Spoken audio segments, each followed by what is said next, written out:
The blood on her dress had dried to rust by the time she stumbled into Palisade, Colorado, and she knew without looking that some of the wounds on her back had opened again during the night. Rebecca Porter had been walking for 3 days, her feet blistered inside boots that were too small, stolen from a dead woman in a town whose name she had already forgotten. The July heat of 1878 beat down on the dusty streets as she made her way past the saloon, the general store, the livery stable that smelled of hay and horse sweat.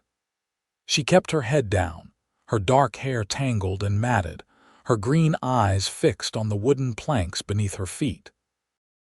If she could just find work, any work at all, she could stay ahead of him. She could disappear into this small town tucked against the Colorado mountains and become someone new. The boarding house sat at the end of Main Street, a 2-story structure with peeling white paint and a porch that sagged in the middle. A hand-painted sign in the window read, "Rooms available," and Rebecca felt something loosen in her chest. She had $7 left, earned scrubbing floors in Grand Junction before the man who owned the hotel had started asking too many questions about where she had come from. The woman who answered her knock was in her 50s, with gray hair pulled back in a severe bun and eyes that took in everything at once. Rebecca straightened her spine despite the pain it caused, meeting that assessing gaze without flinching. "I need a room," Rebecca said. Her voice was hoarse from days of little water. "I can pay for a week up front and I am looking for work." The woman's eyes traveled over her stained dress, her bruised arms, the way she held herself too carefully, like something might break. "My name is Martha Jenkins. I run this establishment." "What kind of work are you looking for?" "Anything honest," Rebecca said. "I can cook, clean, mend. I am good with numbers if you need help with accounts." Martha Jenkins was quiet for a long moment, and Rebecca prepared herself for rejection. She had seen it before, that look that said trouble followed her, and no one wanted to get involved. But then Martha stepped back and opened the door wider. "I could use help with the cleaning and the cooking. My husband passed 2 years ago and I have been managing alone. Room and board plus $3 a week. You will work hard." "Yes, madam," Rebecca said and felt her knees go weak with relief. "Thank you." Martha showed her to a small room on the 2nd floor, barely large enough for a narrow bed and a washstand, but it had a door that locked and a window that looked out over the street. After Martha left, Rebecca sat on the edge of the bed and finally let herself cry, pressing her hand over her mouth to muffle the sound. The fabric of her dress pulled tight across her back, and she felt the scars there, raised and ridged, a map of everything she had survived. She did not let herself cry for long. There was water in the pitcher on the washstand, and she stripped off her ruined dress and washed as best she could, careful around the wounds that had reopened. In the mirror above the washstand, she caught a glimpse of her back and looked away quickly. She never looked at the scars if she could help it. They were a part of her now, like the nightmares and the way she startled at sudden sounds, but that did not mean she had to acknowledge them. The boarding house had 6 rooms for rent, and Martha explained over a simple dinner of beans and cornbread that 4 were currently occupied. There was a traveling salesman who came through once a month, an elderly widow who had lived there for 5 years, a young school teacher new to town, and a cowboy who worked at one of the nearby ranches. "That would be Dalton Matthews," Martha said, passing Rebecca the butter.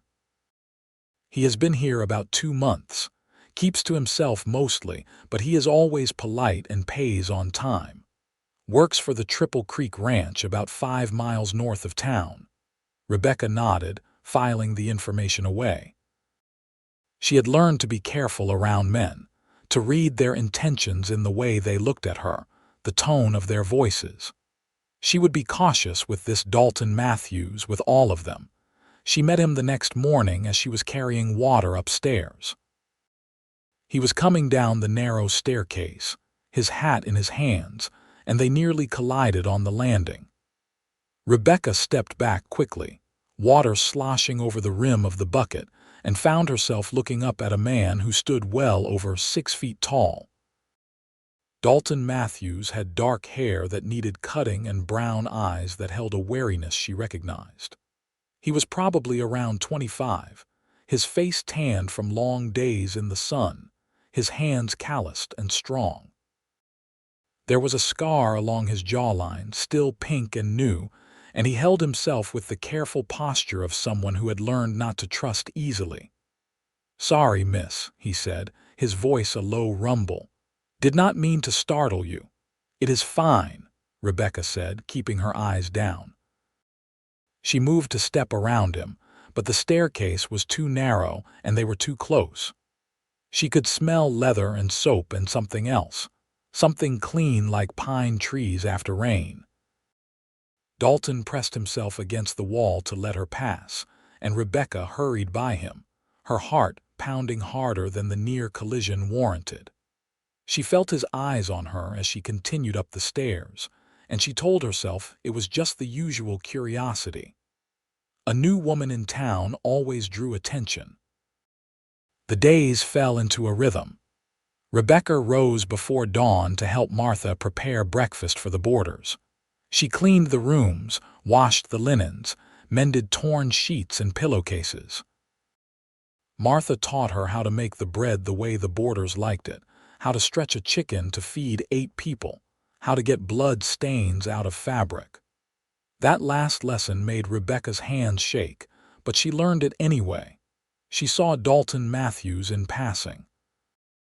He left early and came back late, his clothes dusty from the range, his boots leaving tracks across the clean floors she had just mopped. He always apologized, always tipped his hat, always kept a respectful distance. But she caught him watching her sometimes when he thought she was not looking, and there was something in his gaze that was not like other men. It was not hunger or calculation. It was more like recognition, as if he saw something in her that she had not shown. 3 weeks after her arrival in Palisade, Rebecca was in the kitchen garden behind the boarding house, picking tomatoes in the early evening cool. The sun was setting behind the mountains, painting the sky in shades of orange and gold, and for a moment she let herself pretend that her life had always been this simple, that there was no past chasing her, no memories that woke her gasping in the dark. "Evening, Miss Porter." She spun around, nearly dropping the basket of tomatoes. Dalton Matthews stood at the edge of the garden, still in his work clothes, dust on his shoulders and in his hair. "Mr. Matthews," she said, pressing her free hand against her chest where her heart hammered. "You startled me." "I apologize. That seems to be a habit of mine around you." He did not come closer, just stood there with his thumbs hooked in his belt, looking like he was trying to decide something. "I wanted to ask if you would take a walk with me, just around town. It is a nice evening." Rebecca's first instinct was to say no. She had been asked on walks before, and they never ended with just walking. But something about the way Dalton asked, the careful distance he maintained, the way he looked at her like she was a person and not a thing to be possessed, made her pause. "I do not think that would be appropriate," she said finally. "I am still new to town and people might talk." "They will talk anyway," Dalton said. "Small towns are like that, but I understand if you would rather not. I just thought you might like to see more of Palisade." "Martha keeps you pretty busy." He was right about that. Rebecca had barely ventured beyond Main Street since her arrival. She knew the route from the boarding house to the general store, to the church on Sunday mornings where she sat in the back and left before anyone could try to talk to her. But she did not know the town, not really. "Just a walk?" she asked. "Just a walk," Dalton confirmed. "I will keep a respectful distance and we will stay where people can see us. I give you my word." There was something about the way he said it that made Rebecca believe him. She set down the basket of tomatoes and wiped her hands on her apron. "All right, but I need to tell Martha where I am going." Dalton waited while she went inside and informed Martha, who raised her eyebrows but did not object. "Dalton Matthews is a good man," was all she said. "But you be careful anyway." They walked down Main Street as the evening shadows lengthened, Dalton keeping his promise to maintain a proper distance. He pointed out the various buildings, told her which families owned which businesses, shared small bits of town gossip that were harmless and almost amusing. The blacksmith's daughter was being courted by 3 different men. The preacher's wife made the best apple pie in the county. The doctor, who was pushing 70, still rode out to homesteads in the middle of the night when someone needed him. "How long have you been in Palisade?" Rebecca asked as they walked past the livery stable. "About 3 months. I came up from New Mexico looking for work. The Triple Creek was hiring and the owner is a fair man. It is good, steady work." He glanced at her sideways. "What about you? Where are you from?" Rebecca had prepared for this question. She had a story ready, one that was close enough to the truth to be believable but vague enough to prevent follow-up. "Kansas originally. My family had a farm, but it failed. I have been moving around since then, looking for a place to settle." It was not entirely a lie. Her family had owned a farm in Kansas. They had all died when she was 16, fever sweeping through the homestead like wildfire. But what had come after, the years between then and now, those were the parts she could not speak about. "This seems like a good place to settle," Dalton said. "Quiet. Safe." The way he said the word safe made Rebecca look at him more carefully. There was something weighted about it, as if he understood what it meant to need safety, to search for it. They walked in comfortable silence for a while, making a circuit of the town. Palisade was small enough to see all of it in less than an hour, the buildings giving way to scattered houses, then to open land that stretched toward the mountains. The air smelled of sage and dust, and the promise of cooler weather to come. "Can I ask you something?" Dalton said as they turned back toward Main Street. Rebecca tensed. "You can ask. You do not have to answer if you do not want to," he said quickly. "But I have noticed you do not like to be touched, even accidentally, and you are always watching doors like you are planning your way out." "I recognize those things because I do them too." Rebecca's breath caught. No one had ever said it so plainly before. "I do not know what you mean." "Yes, you do." Dalton's voice was gentle but firm.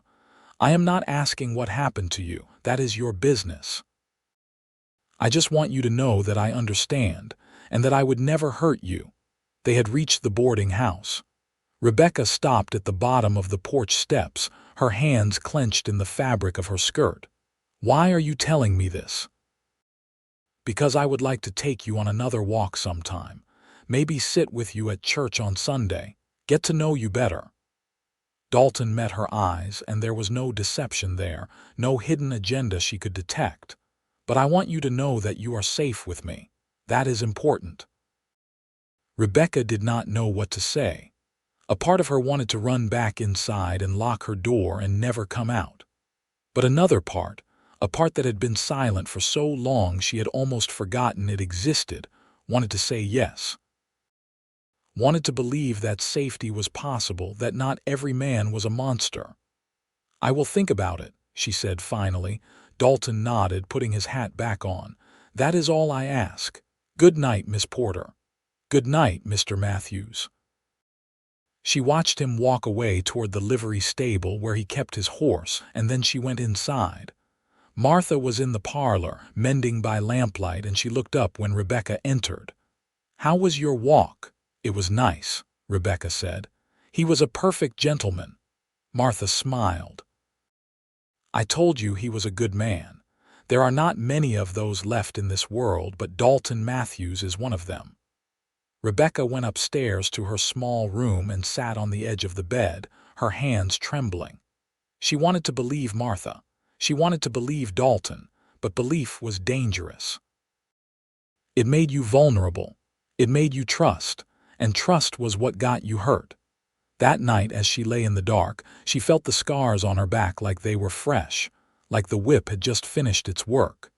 She pressed her face into the pillow and reminded herself that she was far away now, that he could not find her here, that she was safe.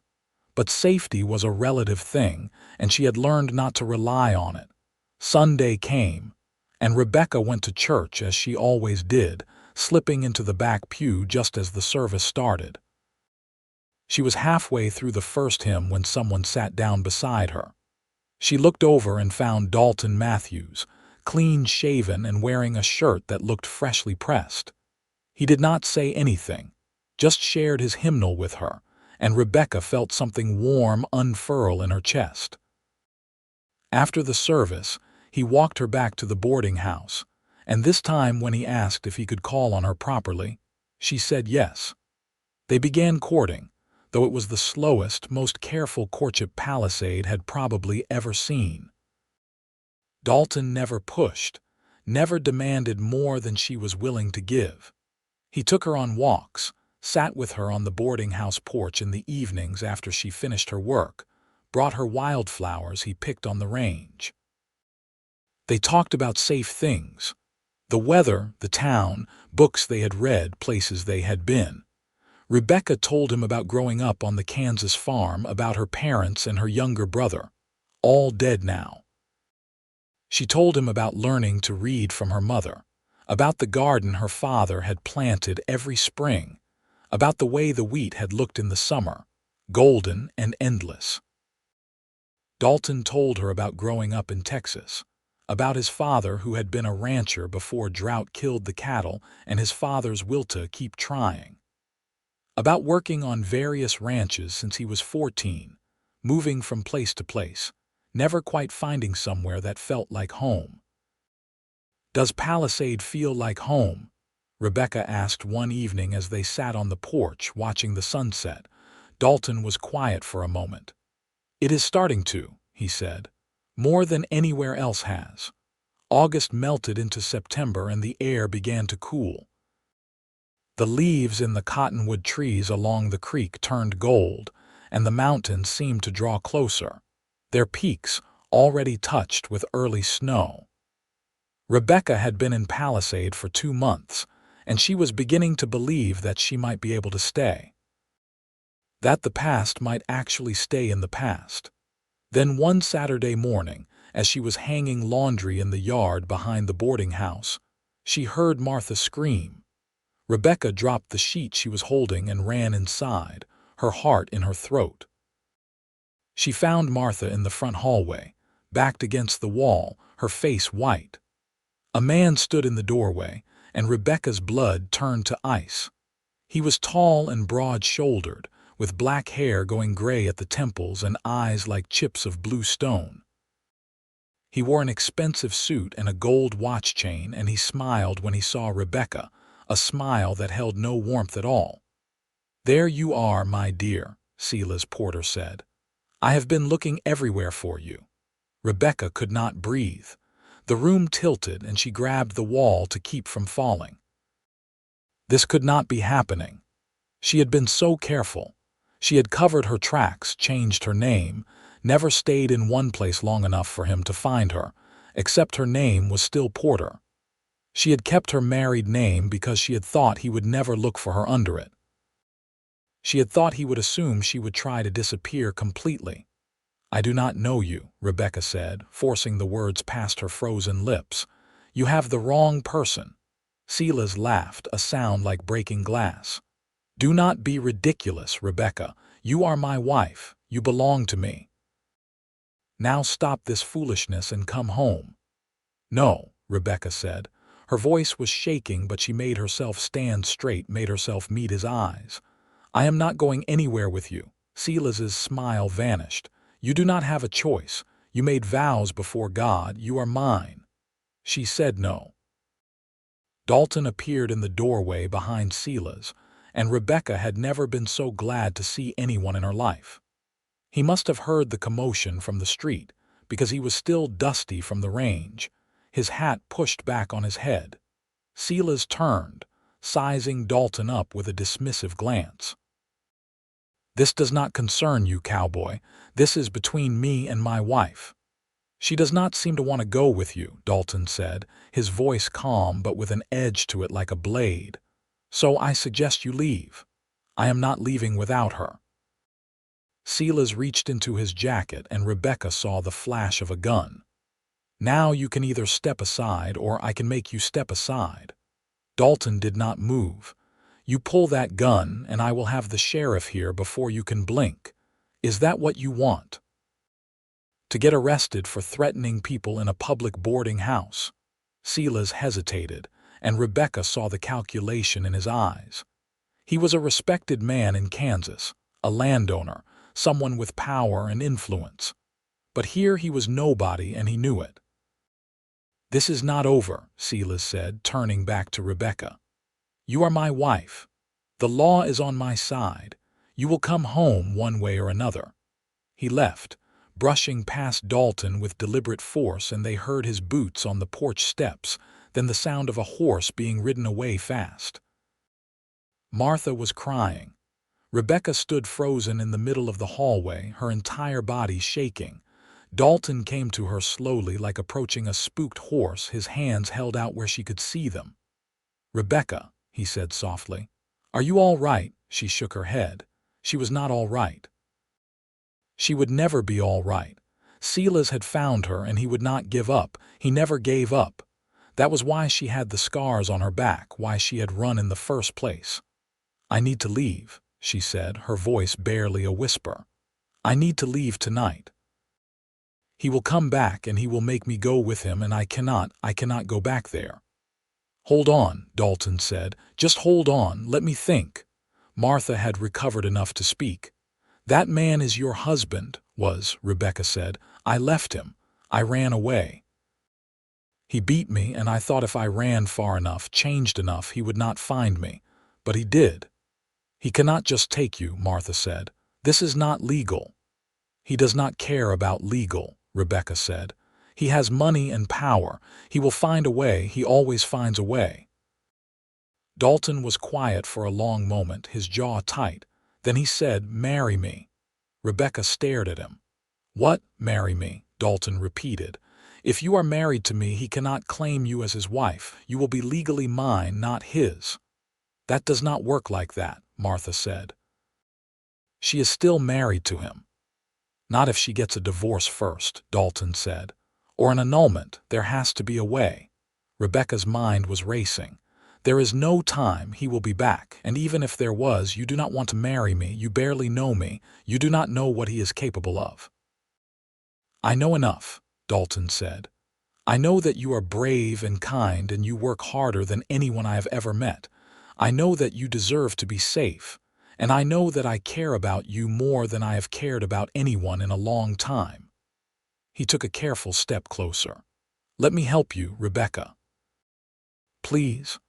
Rebecca wanted to say yes. She wanted it so badly it hurt, but she could not put Dalton in danger.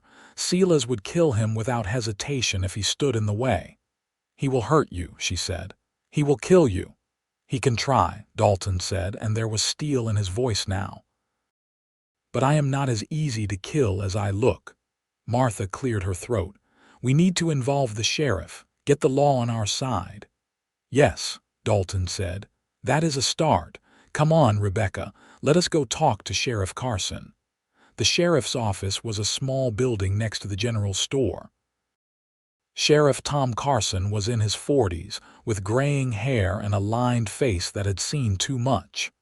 He listened to Rebecca's story without interrupting, his expression growing darker with each detail. "This man beat you?" he asked when she finished. Rebecca nodded. It was humiliating, admitting it out loud, but she forced herself to say the words. "With a whip, with his fists, with anything that was handy. I have the scars to prove it." Sheriff Carson leaned back in his chair.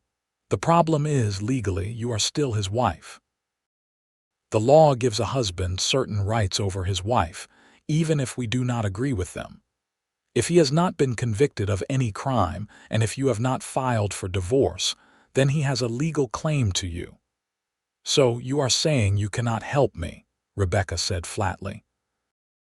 I am saying it is complicated, Sheriff Carson replied, but I am not going to let him drag you out of town against your will either. For now, I will have a talk with him. Let him know that we do not take kindly to threats in Palisade. That might buy you some time. Time to do what? Rebecca asked. Time to figure out a solution, Dalton said. He looked at the sheriff. What about an annulment or a divorce?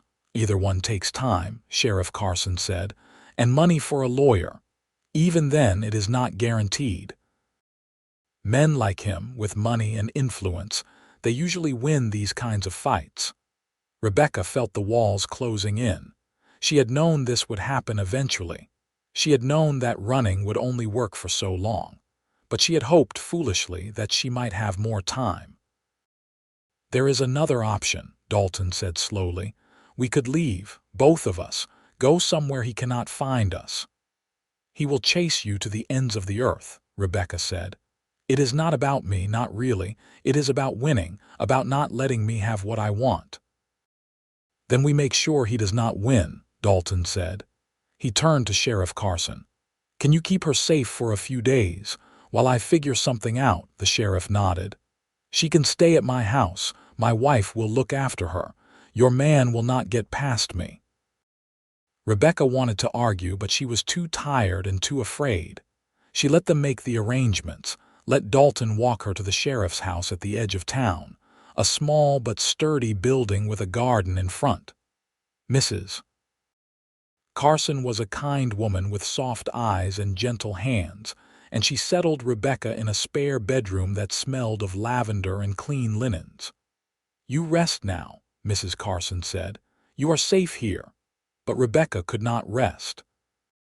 She lay on the bed and stared at the ceiling and tried to think of a way out.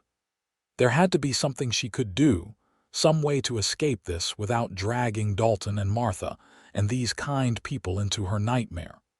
Dalton came to see her the next morning, after talking with the sheriff again.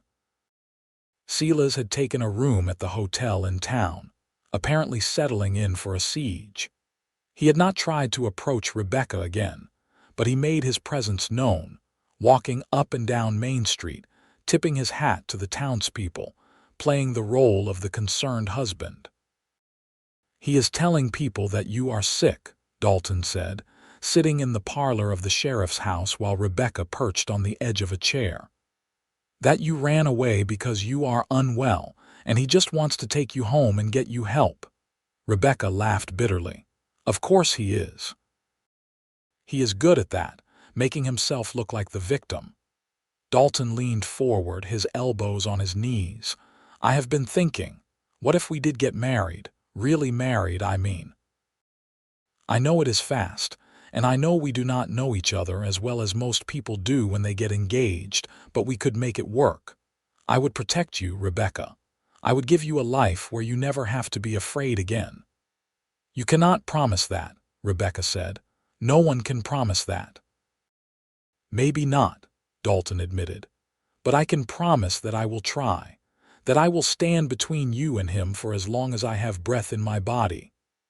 Rebecca looked at him, at this man who had shown her nothing but kindness, who asked for nothing in return except the chance to help her. She thought about the way he looked at her, like she mattered, like she was worth saving. She thought about the quiet evenings on the porch, the walks through town, the way he made her laugh with stories about stubborn cattle and temperamental horses. Why? She asked. Why would you do this for me? Dalton was quiet for a moment. Because I know what it is like to feel trapped, to feel like you have no way out. Someone helped me once when I needed it. Maybe this is my chance to pay that forward. What happened to you? Rebecca asked softly. Dalton looked down at his hands. My father. After my mother died, he started drinking. Got mean. I took the brunt of it for years, trying to keep him from hurting my little sister. When I was 17, I finally fought back, broke his jaw. I had to leave after that before he killed me or I killed him. I have been on my own ever since. Where is your sister now? She got married, moved to California with her husband. She is happy, last I heard. That is all I wanted for her. Dalton looked up, meeting Rebecca's eyes. I want that for you too, happiness, safety, a chance to live without fear. Rebecca felt tears prick her eyes. I do not know if I remember how to do that. Then we will learn together, Dalton said. Before Rebecca could respond, there was a knock at the door. Sheriff Carson answered it, and a moment later Celas Porter walked into the parlor like he owned it. Rebecca shot to her feet, her heart hammering. Dalton stood as well, positioning himself between her and Celas. What are you doing here? Sheriff Carson demanded. I told you to stay away from her. I am here to talk to my wife, Celas said calmly. That is all. Surely you cannot deny a man the right to speak with his own wife. She does not want to talk to you, Dalton said. Celas ignored him, looking past him to Rebecca. I know you are scared, my dear. I know you think I am angry with you for running away. But I am not. I am just worried. I want to take you home, get you the help you need. We can put all this unpleasantness behind us. You whipped me, Rebecca said, her voice shaking. You beat me until I could not stand. You locked me in the cellar for days without food. That is not worry. That is torture. Celas's expression did not change. You are hysterical. You do not know what you are saying. She knows exactly what she is saying, Dalton said.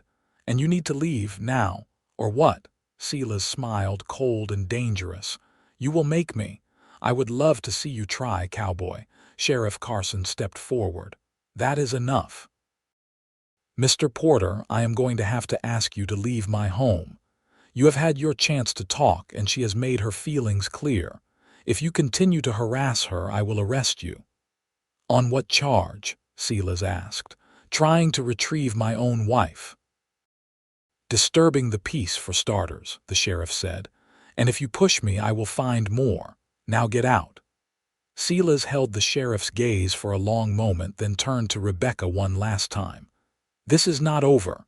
You are mine, Rebecca. You will always be mine. Running will not change that. He left, and Rebecca collapsed back into the chair, her whole body shaking. Dalton knelt beside her, not touching her but close enough that she could feel the warmth of him. Breathe, he said softly. Just breathe. He is gone. For now, Rebecca whispered, but he will be back. He always comes back. That night, Rebecca could not sleep. She lay in the darkness, listening to the house settle, and thought about everything Dalton had said, about marriage, about protection, about a life where she did not have to run anymore. It was tempting, so tempting. But it also felt like giving up, like admitting that she could not take care of herself. And it felt unfair to Dalton, to tie him to a woman who came with so much baggage, so much danger. But what other choice did she have? Celas would not give up. He would wait her out or find a way to force her hand, or simply take her by force in the middle of the night. She had no legal standing, no way to fight him in court. She was, in the eyes of the law, his property. The thought made her sick. In the morning, she told Dalton her decision. They were sitting on the porch of the sheriff's house, drinking coffee that Mrs. Carson had made. The sun was just coming up, painting the sky in shades of pink and gold. It would have been beautiful if Rebecca's stomach was not twisted into knots. I will marry you, she said. If the offer is still open. Dalton set down his coffee cup carefully. Are you sure? No, Rebecca said honestly. But I do not see another way, and if I am going to be married to someone, I would rather it be you than him. That is not exactly a ringing endorsement, Dalton said, but he was smiling a little. I am sorry, Rebecca said. I need you to know that I am not doing this because I do not appreciate what you are offering. I am grateful, truly, but I do not want you to expect. I cannot. I do not expect anything, Dalton said gently. This is about keeping you safe, Everything else we can figure out as we go, even if I can never." Rebecca trailed off, not sure how to finish the sentence. "Even if," Dalton confirmed. "I am not him, Rebecca. I will never hurt you, and I will never demand anything from you that you are not ready to give. I am offering you my name and my protection. The rest is up to you." Rebecca felt something ease in her chest. "Okay, then yes, let us do this." The problem, as Sheriff Carson explained later that morning, was that Rebecca could not legally marry Dalton while she was still married to Celas. They needed an annulment or a divorce, and both of those things took time and money. "Unless, Mrs. Carson said slowly, "we could argue that the marriage was never valid in the first place." Everyone turned to look at her. "What do you mean?" Rebecca asked. "Well, did you consent to marry him freely?" Mrs. Carson asked. "Or were you coerced?" Rebecca thought back to 5 years ago when she was 18 and alone and grieving her family. Celas had been a neighbor, older and established, and he had offered her security. A home. She had been so desperate, so scared of being thrown off the farm or sold into service, that she had agreed. But had she wanted to?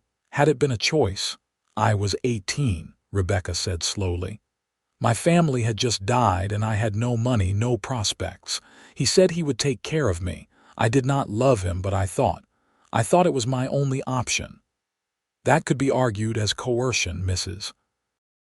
Carson said. "Especially if he knew you were vulnerable and took advantage of that." Sheriff Carson looked thoughtful. "It is a stretch, but it might work. We would need a judge to agree to it, though." "Judge Harrington comes through Palisade once a month," Dalton said. "He is due in a week." "A week," Rebecca said. "Can we keep Celas away from me for a week?" "We can try," Sheriff Carson said. The next week was the longest of Rebecca's life. She stayed at the sheriff's house, rarely venturing out while Celas continued his campaign in town. He told anyone who would listen about his poor, sick wife who needed to come home. Some people believed him. Others were skeptical, especially after Martha and Dalton spread their own version of the story. Dalton came to see Rebecca every day, sitting with her on the porch or in the parlor, talking about anything and everything to keep her mind off the waiting. He told her about the Triple Creek Ranch, about the horses he worked with, about his plans to save up enough money to buy his own land someday. "You could come with me," he said one evening. "When this is all over, we could find a piece of land, build a house, start fresh. You would want that?" Rebecca asked, "Even knowing everything about me?" "I do not know everything about you," Dalton said, "but I know enough, and yes, I would want that." Rebecca was quiet for a moment, watching the sunset. "There is more," she said, "about what he did to me, things I have not told you." "You do not have to tell me," Dalton said. "I want to," Rebecca said, and realized it was true. She was tired of carrying the weight of it alone. "The scars on my back.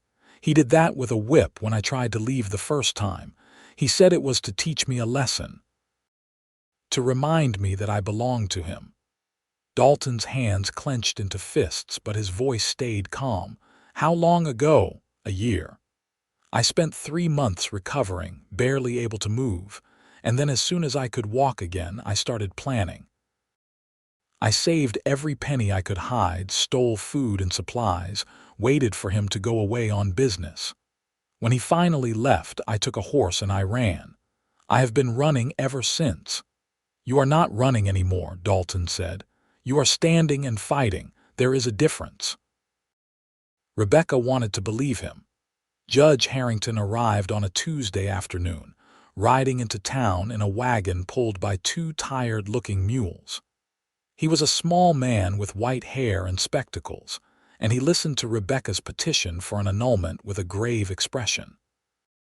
Celas, of course, objected. He stood in the makeshift courtroom, which was really just the saloon cleared of its usual patrons, and argued that his marriage was legal and binding, that Rebecca was his wife and had no grounds for annulment. She is clearly being influenced by that cowboy, Celas said, pointing at Dalton. He has filled her head with lies and nonsense. She does not know what she wants. I know exactly what I want, Rebecca said, standing up. Her voice shook, but she forced herself to continue. I want to be free of you. I want to never see you again. I want a life where I am not afraid every moment of every day. Judge Harrington held up a hand. Mr. Porter, you deny that you physically harmed your wife. I disciplined her when necessary, Celas said. As is my right as her husband. Could you show me your back, Mrs. Porter? The judge asked. Rebecca hesitated. The idea of revealing the scars, of letting everyone see them, made her want to run from the room. But she thought of Dalton, sitting behind her, and of Martha, who had come to support her, and of all the people in this town who had shown her kindness. She stood and turned her back to the room. Mrs. Carson helped her unbutton the top of her dress, pulling it down just enough to reveal the network of scars that crisscrossed her skin. She heard gasps, heard someone curse, but she kept her eyes fixed on the wall in front of her. Thank you, Mrs. Porter, Judge Harrington said quietly. You can cover up now. Rebecca pulled her dress back into place and sat down, her face burning. Judge Harrington took off his spectacles and cleaned them, his expression hard. Mr. Porter, regardless of what you believe your rights are, I do not condone violence against women. And I certainly do not condone the kind of brutality that would leave scars like those. In light of this evidence, I am granting Mrs. Porter's petition for an annulment. As of this moment, your marriage is dissolved. Celas stood up so fast his chair toppled over. You cannot do this. She is my wife. The law, Judge Harrington said coldly, is what I say it is in this courtroom, and I say this marriage is over. If you continue to harass Mrs. Porter, I will have you arrested. Do you understand? Celas looked at Rebecca, and the hatred in his eyes made her shrink back. This is not over, he said. I will appeal this. I will take this to every court in the state if I have to. You do that, Judge Harrington said. But until then, you will stay away from her. Sheriff, make sure Mr. Porter understands that. Sheriff Carson stepped forward, his hand resting on his gun. I understand, Your Honor. Celas stared at Rebecca for another long moment, then turned and stormed out of the saloon. Rebecca felt her whole body sag with relief. It was over. She was free. Dalton was at her side immediately, his hand hovering near her shoulder but not quite touching. Are you all right? I am free, Rebecca whispered. I am actually free. Yes, you are, Dalton said, and his smile was the warmest thing she had ever seen. They got married 3 days later, in a simple ceremony at the church with Martha and the Carsons as witnesses. Rebecca wore a dress that Martha had altered for her, pale blue with white lace at the collar. Dalton wore his best shirt and pants, and he held her hand so gently during the vows that Rebecca wanted to cry. When the preacher pronounced them husband and wife, Dalton looked at her with a question in his eyes. She nodded, and he leaned down to kiss her, just a brief press of lips that held nothing but sweetness. Afterward, there was a small celebration at the boarding house. Martha had made a cake, and some of the townspeople brought food and well wishes. It was simple and perfect, and Rebecca felt lighter than she had in years. That night, Dalton carried her bag up to his room at the boarding house. It was bigger than hers, with a double bed and a window that looked out over the street. Rebecca stood in the middle of the room, suddenly nervous. I can sleep on the floor, Dalton said immediately, or I can get another room if you would prefer. No, Rebecca said. This is fine. We are married. We should share a room. Rebecca, Dalton said gently, we do not have to do anything you are not ready for. I meant what I said. I do not expect anything. Rebecca took a deep breath. She had been thinking about this all day, about what it meant to be married to Dalton, to trust him with more than just her safety. She was scared, terrified even, but she also wanted to try. Wanted to believe that intimacy did not have to be painful. "I want to trust you," she said. "I want to try." Dalton crossed the room slowly, giving her time to change her mind. When he reached her, he took her hands in his touch warm and careful. "We will go slow. And if you want me to stop at any point, you just say the word." "All right." Rebecca nodded. He kissed her soft and slow, and Rebecca let herself lean into it. His hand stayed on her waist, steady and sure, and she felt the fear begin to recede. This was Dalton. He had promised to keep her safe, and she believed him. "Can I touch your face?" he asked, and Rebecca almost laughed at how careful he was being. "Yes," she said. He cupped her cheek with one hand, his thumb brushing across her skin, and Rebecca closed her eyes. It felt good. It felt safe. They took their time, Dalton checking in with her at every step. And when Rebecca finally asked him to blow out the lamp, he did without question. In the darkness, with his arms around her and his heartbeat steady under her ear, Rebecca felt something she had not felt in a very long time. She felt like she was home. The next morning she woke up before Dalton, the early light filtering through the curtains. He was still asleep, his face relaxed, one arm draped across her waist. Rebecca studied him, this man who had given her so much and asked for so little in return. She thought about the scars on her back, the ones she had never spoken about until yesterday. Dalton knew they were there, had seen them in the courtroom, but he had not asked for details. He had just accepted them as part of her, part of what she had survived. Carefully, so as not to wake him, Rebecca turned onto her side. Dalton stirred, his eyes opening slowly. When he saw her looking at him, he smiled. "Good morning," he said, his voice rough with sleep. "Good morning," Rebecca said. They lay there for a while, just looking at each other, and Rebecca felt a peace settle over her. This was her life now. This man, this town, this chance to start over. "Thank you," she said. "For what?" Dalton asked. "For everything," Rebecca said. "For believing me, for protecting me. For giving me a life where I do not have to be afraid." Dalton reached out and tucked a strand of hair behind her ear. "You do not have to thank me for that. You deserve all of it and more." They spent the morning in bed, talking and laughing and learning each other in ways that had nothing to do with fear. And when they finally got up and went downstairs for breakfast, Martha took one look at them and smiled. "You look happy," she said to Rebecca. "I am," Rebecca said, and meant it.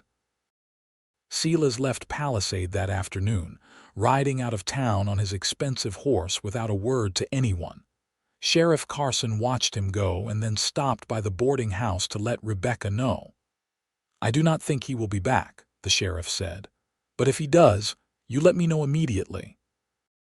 "I will," Rebecca promised, but she did not think he would be back either. Celas had lost, and he was not the kind of man who stayed around to face his defeats. He would go back to Kansas, tell everyone that his wife had died or run off, and find someone new to hurt. The thought made Rebecca sad, but there was nothing she could do about it. She could only save herself. Life settled into a new rhythm. Dalton continued working at the Triple Creek Ranch, and Rebecca continued helping Martha with the boarding house. But now they went home together at the end of each day, to the room they shared, to the life they were building together. Dalton was patient with her, never pushing, always giving her space when she needed it. There were nights when the nightmares came, when Rebecca woke up gasping and shaking, and Dalton just held her and murmured reassurances until she could breathe again. There were days when the sound of a raised voice made her flinch, and Dalton would quietly step between her and whatever had startled her, his presence a shield. But there were also good days, more and more of them as the weeks turned into months. Days when Rebecca laughed without thinking about it, when she let Dalton kiss her in public, when she dared to hope for a future that was not defined by fear. One evening in late October, As they sat on the porch watching the sunset, Dalton said, "I have been thinking about that land I mentioned. Buying our own place." Rebecca looked at him. "Are you serious?" "Very serious," Dalton said. "I have been saving for years, and with both of us working, we could afford something small. Maybe not right away, but soon." "Where would we go?" Rebecca asked. "There is land available just north of here," Dalton said. "Good land near water. We could build a house, start a small ranch. It would be hard work, but we could do it together." Rebecca let herself imagine it. A house of their own with no one to answer to. Land stretching out in every direction, mountains on the horizon. A place where she could finally put down roots, where she could build something that was hers. "I would like that," she said. Dalton grinned. "Then we will make it happen." They spent the winter planning and saving. Dalton picked up extra work when he could, and Rebecca took in mending from some of the townspeople. They talked about what kind of house they would build, how many cattle they could afford to start with, whether they should get chickens or goats or both. On a cold January evening, Dalton came home with news. "I found a piece of land," he said, his eyes bright with excitement. 20 acres with a creek running through it. The owner is willing to sell for a fair price, and if we can come up with half now, he will let us pay the rest over time." "Can we afford it?" Rebecca asked. "Just barely," Dalton admitted. "But yes, if we are careful." Rebecca thought about it for all of 2 seconds. "Let us do it."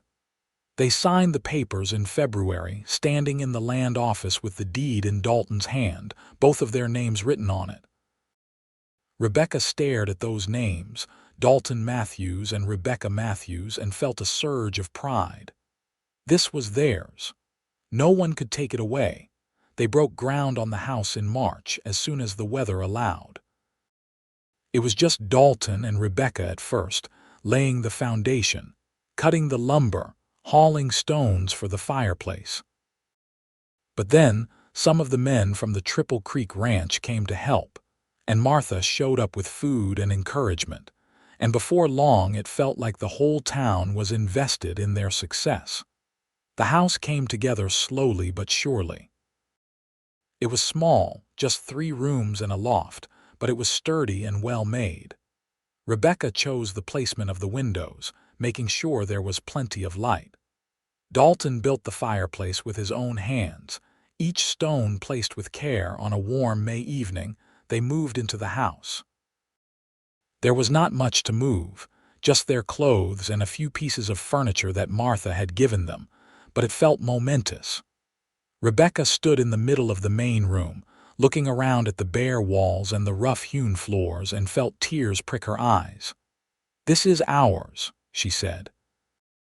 "This is ours," Dalton agreed, wrapping his arms around her from behind. "No one can take this from us."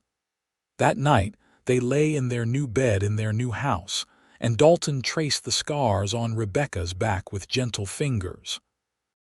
She had grown used to his touch over the months, had learned to trust that it would not hurt, but she still tensed a little when he touched the scars. "You want to tell me about them?" Dalton asked softly. Rebecca was quiet for a long moment. She had never spoken about it in detail, not even to the judge. But lying here in the dark, safe in Dalton's arms, she found that she wanted to. "It was when I tried to leave the first time," she said.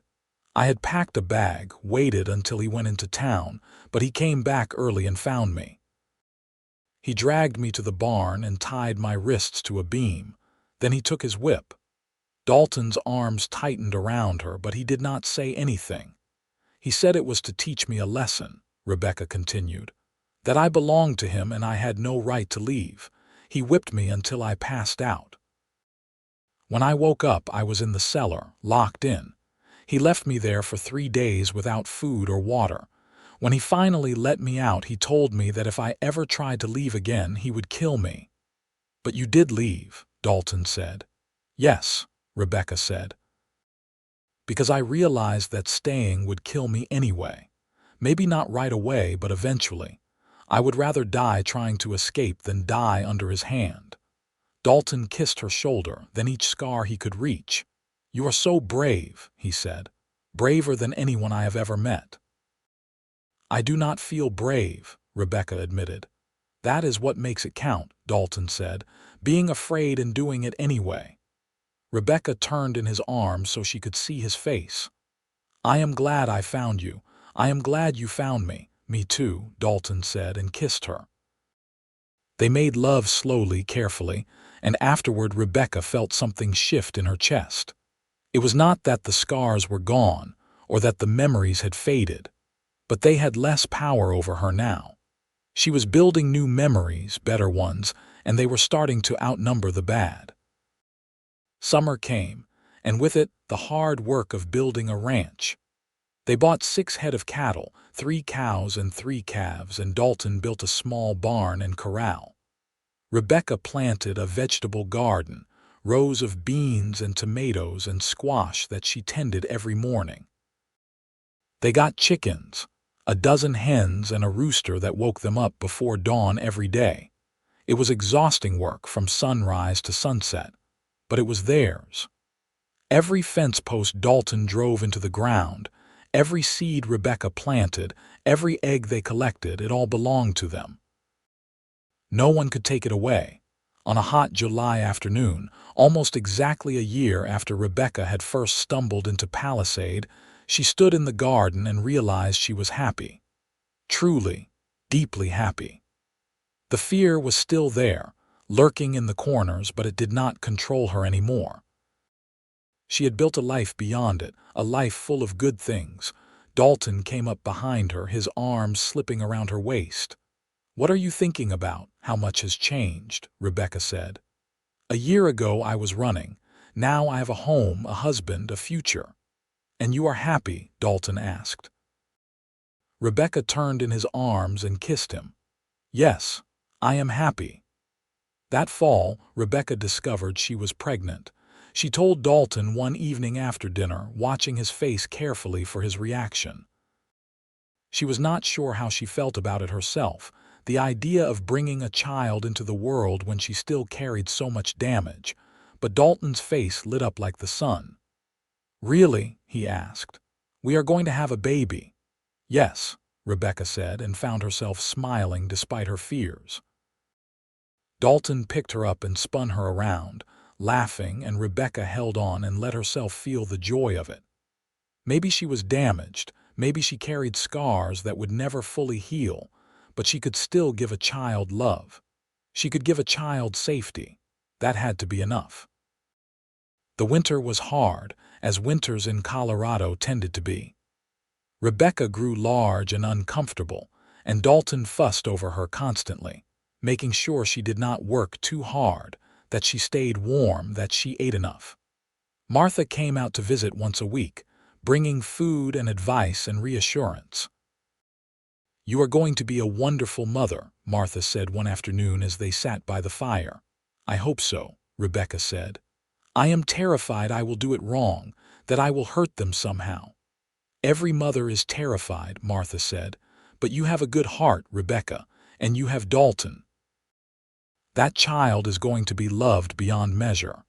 Rebecca placed a hand on her swollen belly and felt the baby kick. I just want them to be safe, to never know fear the way I did. Then you will make sure of it, Martha said.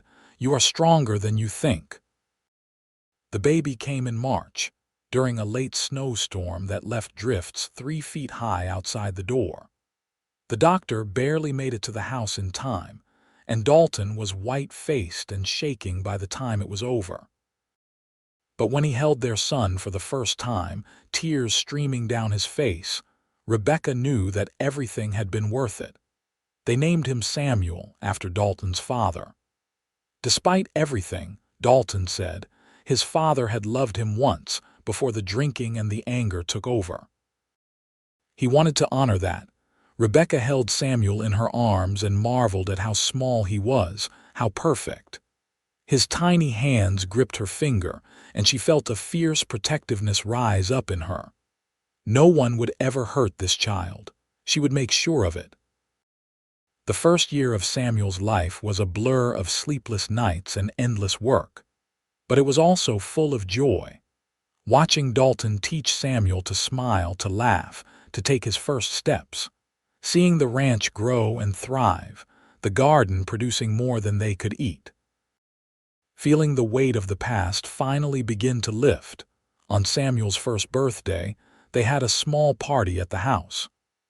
Martha came, and the Carsons, and some of the ranch hands from the Triple Creek. They ate cake and watched Samuel smash his piece with enthusiastic delight, and Rebecca looked around at all the people who had become her family. "I never thought I could have this," she told Dalton that night, after everyone had gone home and Samuel was asleep. "I thought I was too broken." "You were never broken," Dalton said. "You were hurt. There is a difference."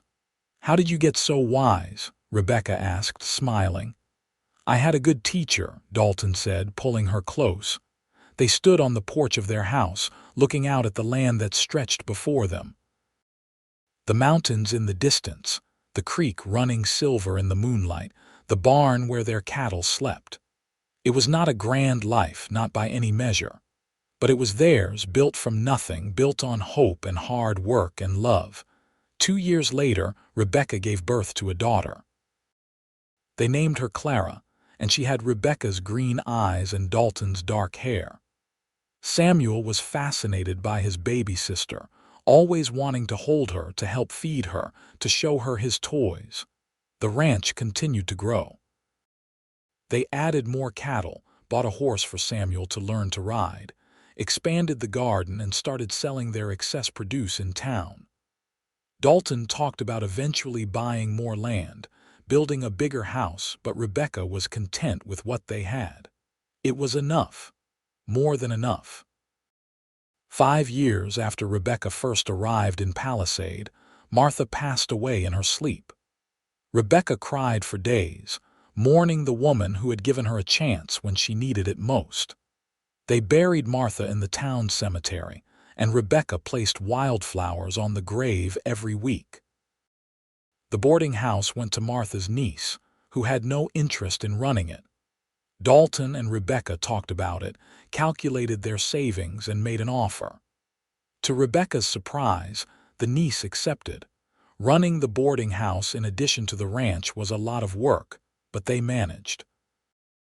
Rebecca hired a young woman from town to help with the cleaning, and Dalton brought in one of the ranch hands to help with the cattle. Samuel, now 6, helped where he could, feeding the chickens and collecting eggs. Clara, 3, mostly got in the way, but she did it with such enthusiasm that no one minded. Life was full, busy, sometimes overwhelming, but it was good. One evening, as they sat on the porch of the boarding house, watching the sun set over Palisade, Dalton took Rebecca's hand. "Do you ever think about him?" he asked. "About what happened before?" Rebecca was quiet for a moment. She did think about it sometimes. Usually late at night when the house was quiet and the memories crept in, but it did not consume her anymore. It was a part of her past, but it was not her whole story. "Sometimes," she said, "but less and less. I have so much good in my life now that there is not much room for the bad." "I am glad," Dalton said. "You deserve every bit of happiness you have." Rebecca squeezed his hand. "So do you." "You saved me, Dalton, in every way that matters." "We saved each other," Dalton said. They sat in comfortable silence, watching Samuel and Clara play in the yard. The evening was warm, the air full of the smell of growing things. In the distance, the mountains stood eternal, and Rebecca felt a deep sense of peace. She had scars on her back that she rarely spoke about anymore, but she also had a husband who touched them gently and had promised safety. A promise he kept every single day. She had children who knew nothing but love. She had a home that was truly hers, built on land that could never be taken away. The past would always be there, a shadow at the edges. But the present was bright and full and beautiful, and the future stretched before her full of possibility. Rebecca Porter Matthews had run from darkness and found light. She had survived the worst and built something wonderful from the ashes.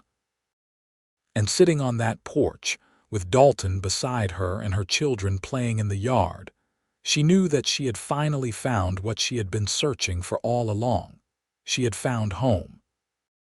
10 years after Rebecca first arrived in Palisade, the town threw a celebration to mark its 20th anniversary of incorporation. The streets were decorated with bunting, and there was a parade down Main Street. Dalton and Rebecca watched from the porch of the boarding house, Samuel and Clara beside them, and Rebecca marveled at how much had changed. Samuel was 16 now, tall and lean like his father, already talking about taking over more of the ranch work. Clara was 13, bright and curious, always asking questions about everything.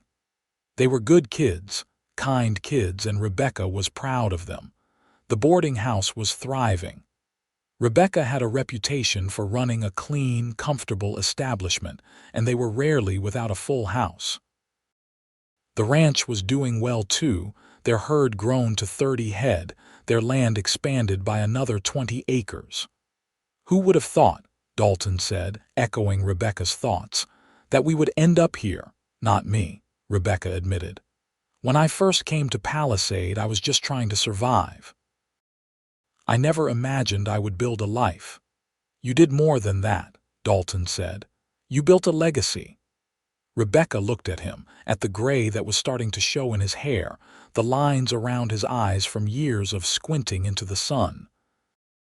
He was older now, they both were, but he was still the man who had promised to keep her safe, who had kept that promise every day for over a decade. "I could not have done it without you," she said. "Yes, you could," Dalton said, "but I am glad you did not have to." That night, after the celebration had died down and the children were in bed, Rebecca and Dalton sat on the porch of their ranch house. It was a new house, bigger than the first one they had built, with room for their growing family and the life they had made. "I have something to tell you," Rebecca said. Dalton looked at her, concern flickering across his face. "What is it?" "I am pregnant again," Rebecca said. She was 40 years old and she had not expected this, but the doctor had confirmed it that morning. Dalton stared at her for a moment, then broke into a wide grin. "Really, really," Rebecca said. "Are you happy? Are you kidding?" Dalton pulled her into his arms. "I am thrilled, a little scared maybe, but thrilled." Rebecca laughed, pressing her face against his chest. "Me too." The baby, another boy, was born in the spring. They named him Thomas, and he completed their family in a way Rebecca had not known was missing. Samuel and Clara doted on their baby brother, and Dalton was just as hands-on as he had been with the first two. Rebecca was tired, more tired than she remembered being with the other children, but she was also content. This was her life. These were her people. And despite everything she had been through, despite the scars she carried, she had found happiness. Years continued to pass. Samuel got married to a girl from town, a sweet young woman named Anne who helped out at the boarding house. Clara went away to school in Denver, studying to become a teacher. Thomas grew into a mischievous boy who kept everyone on their toes. Rebecca and Dalton grew older together. They celebrated 20 years of marriage, then 25.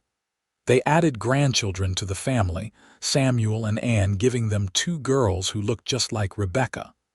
They watched the ranch grow and the town grow and their life grow into something rich and full. There were still hard days. Days when Rebecca's back ached from old injuries, when nightmares woke her in the dark. Days when she thought about Celas Porter and wondered what had become of him. But those days were rare now, outnumbered by the good ones. On their 30th anniversary, Dalton gave Rebecca a gift. It was a small wooden box hand-carved with their initials on the lid. "Open it," he said. Inside was a folded piece of paper. Rebecca unfolded it carefully and found that it was the deed to their land, their names written together. "I had it read wrong," Dalton said. "So it is in both our names equally. This land is yours as much as it is mine. I wanted you to have proof of that." Rebecca felt tears prick her eyes. "Thank you," she whispered. "Thank you," Dalton said, "for trusting me, for building this life with me, for giving me a family and a home. You are the best thing that ever happened to me, Rebecca." "And you to me," Rebecca said. They kissed, and it felt the same as it had 30 years ago, full of promise and hope and love. Rebecca lived to see her grandchildren grow up. She watched Samuel take over the ranch, turning it into one of the most successful in the county. She watched Clara return to Palisade as a teacher, shaping young minds. She watched Thomas marry and start a family of his own. She grew old with Dalton, their hair turning gray, their bodies slowing down, but they were happy. They had built something that would last beyond them, a legacy of love and hard work and courage. On a warm summer evening, 50 years after Rebecca first stumbled into Palisade, she sat on the porch of the ranch house with Dalton. They were both in their 70s now, their bodies worn but their spirits strong. Their children and grandchildren were inside, gathered for a family dinner, the sound of laughter and conversation drifting through the open windows. "We did good," Dalton said, taking Rebecca's hand. "We did very good," Rebecca agreed. She looked out at the land they had built together, at the mountains in the distance, at the life they had created from nothing. She thought about the girl she had been, broken and scared, running from a monster. And she thought about the woman she had become, strong and loved, surrounded by family. The scars on her back were still there. They would always be there, but they did not define her. They were just one part of her story, and the rest of the story was so much bigger, so much brighter. Dalton squeezed her hand, and Rebecca squeezed back. They sat together as the sun set, the sky turning shades of orange and pink and gold, and Rebecca felt a deep, abiding peace. She had survived. She had thrived. She had built a life worth living, and in the end, that was everything.